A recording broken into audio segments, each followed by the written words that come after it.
Fighting has intensified in the Democratic Republic of Congo despite a U.S.-led peace deal with Rwanda.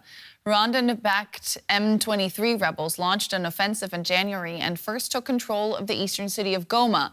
They then moved south and overran Bukavu. In a fresh advance last week, they took the city of Uvira on the border with Burundi.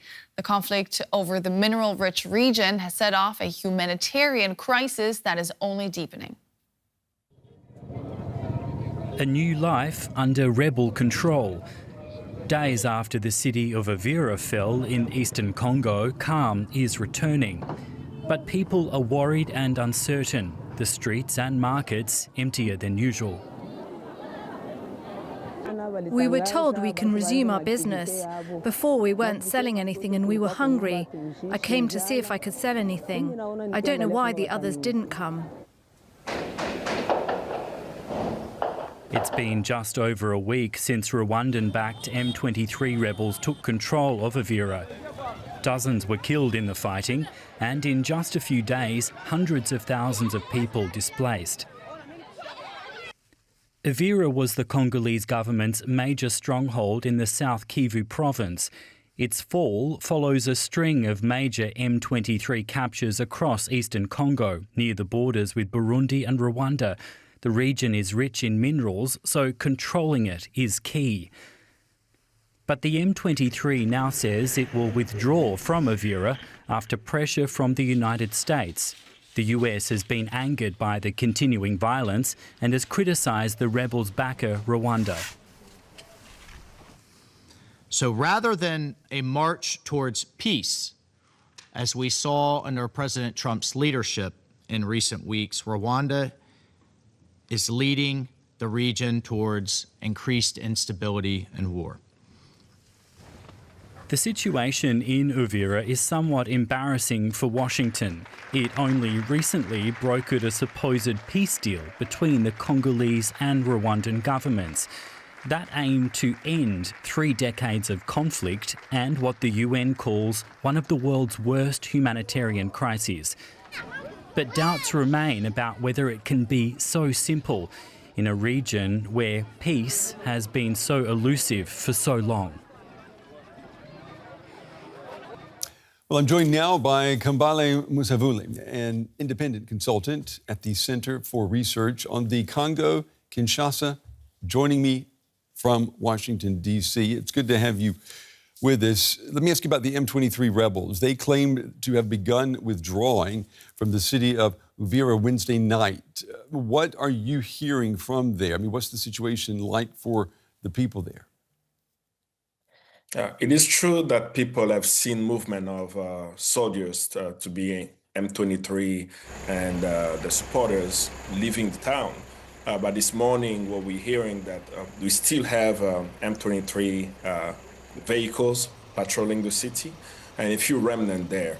And it's also important to note that the information of their removal from them leaving the city comes from the M23 themselves. There is no strong verification mechanism to actually attest to their complete withdrawal from the city. We don't know how many enter the city, and we don't know how many are leaving now the city as well.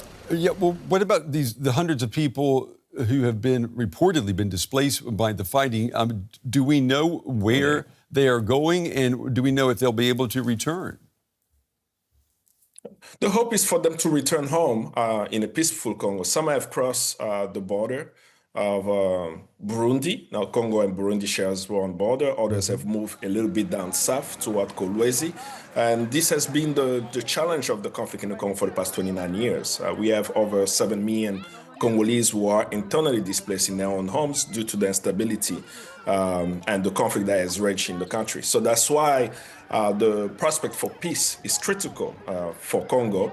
And for us, we believe that peace can only happen if there is justice. And unfortunately, any peace deal being signed now has no accountability measure or any justice measure. So we are afraid, we worry that we'll have more displacement if there is no accountability for the rebels breaking ceasefire, not holding to what has been agreed to for peace and stability in DRC. Yeah, you mentioned accountability.